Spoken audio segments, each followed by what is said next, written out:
CUET result எப்போ வரும்ன்ட்டு யோசனை பண்ணிட்டு இருந்தோம். இப்போ அல்டிமேட்டாக வந்து பார்த்திங்கன்னா NTA அதுக்கான தீர்வு கொடுத்துட்டாங்க. அதை தான் இந்த வீடியோவில் பார்க்க போகிறோம். என் பேர் கோவிந்தராஜ், RGR அகாடமி சார்பாக உங்கள்கிட்ட பேசிகிட்டு இருக்கேன்.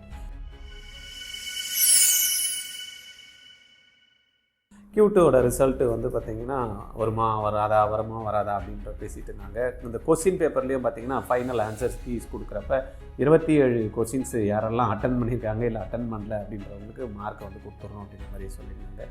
பட் இது எந்த அளவுக்கு வந்து பார்த்திங்கன்னா நியாயம் அப்படின்ற விவாதங்களும் போயிட்டு தான் இருக்குது.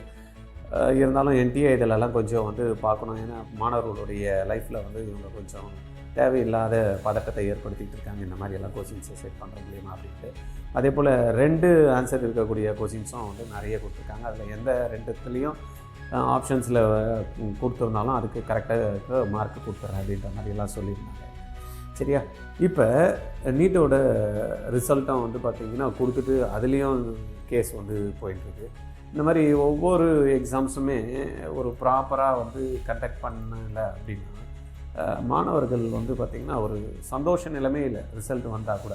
இப்போ அதே போல் தான் இந்த CUET வந்து பார்த்திங்கன்னா 4ஆம் தேதி ரிசல்ட்ஸ் கொடுக்குறேன்னு சொல்லியிருக்காங்க. இதில் ஏற்கனவே வந்து பார்த்திங்கன்னா ரிசல்ட்டு எக்ஸாம்ஸ் முடிஞ்சு ரொம்ப நாளாகவே ரிசல்ட்டு வந்து டைம் எடுத்துகிட்டுருக்கு. சரி, ஓகே. இப்போ ரிசல்ட்டை எப்படி பார்க்கணும் அப்படின்னு நிறைய பேருக்கு வந்து பார்த்திங்கன்னா அந்த தடுமாற்றம் இருக்கும் இல்லையா? exams.nic.in இருக்கு இல்லையா? அதில் போய்ட்டு exams nta.nic.in இதில் பார்த்தீங்கன்னா /CUET 2025 போட்டிங்க அப்படின்னா உங்களுக்கு அந்த இடத்துல நம்ம அப்ளிகேஷன் நம்பரு, பாஸ்வேர்டு இதை போட்டு நம்மளுடைய கீழே கேப்சா கொடுத்துருவாங்க. அதை போட்டுமே ஸ்கோர் கார்டு ஓப்பன் ஆகும், பார்த்துக்கலாம். இப்போ CUET ரிசல்ட் வந்ததுமே என்ன பண்ணணும் அப்படின்னு நிறைய பேருக்கு வந்து ஒரு தடுமாற்றம் இருக்குது. இண்டிவிஜுவலாக தான் வந்து பார்த்திங்கன்னா அந்தந்த யூனிவர்சிட்டிக்கு வந்து நம்ம CUET எக்ஸாம்ஸ் ரிசல்ட்ஸ் வந்ததுமே நம்ம அப்ளை பண்ண வேண்டியது இருக்கும்.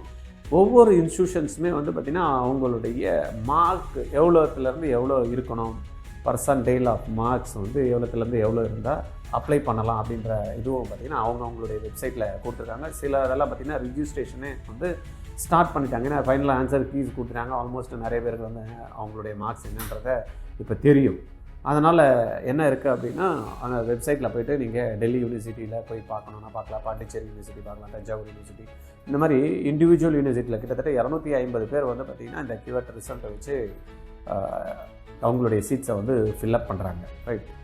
நிறைய பேர் வந்து பார்த்திங்கன்னா ரிசல்ட்ஸில் எவ்வளோ பர்சன்டேஜ் இல்லைன்னா எவ்வளோ மார்க்ஸ் இருந்தால் அவங்களுக்கு வந்து சீட் கிடைக்கும் அப்படின்றதையும் விஷயத்தையும் கொடுத்துருக்காங்க. அதை போய்ட்டு நீங்கள் செக் பண்ணுங்கள். உங்களுக்கு ஏதாவது ஹெல்ப் வேணும் அப்படின்னா இந்த CUET ரிசல்ட் வந்ததுமே நாங்கள் எப்படி அப்ளை பண்ணணும் சார், எந்த யூனிவர்சிட்டியில் போய் எங்கே வந்து அப்ளிகேஷன் போடுறதுன்னு தெரியல அப்படின்ற மாதிரியெல்லாம் இருந்ததுன்னா just call us, will ready to help you.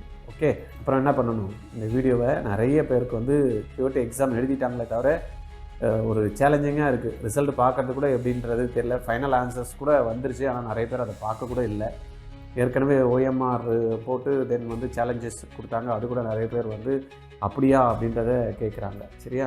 அந்த மாதிரி இருக்கிறவங்களுக்கு உங்களுக்கு தெரிஞ்சவங்க யார் CUET எக்ஸாம் 2025 எக்ஸாம்ஸ் எழுதியிருக்காங்கன்னு நீங்கள் நினைக்கிறீங்களோ, இல்லை +2 முடிச்சுட்டு என்ன பண்ணணும்னு தெரியாமல் இருக்காங்க CUET எக்ஸாம்ஸ் எழுதிட்டு அப்படின்ற மாதிரினா அவங்களுக்கெல்லாம் இதை ஃபார்வர்ட் பண்ணியிருக்கீங்க.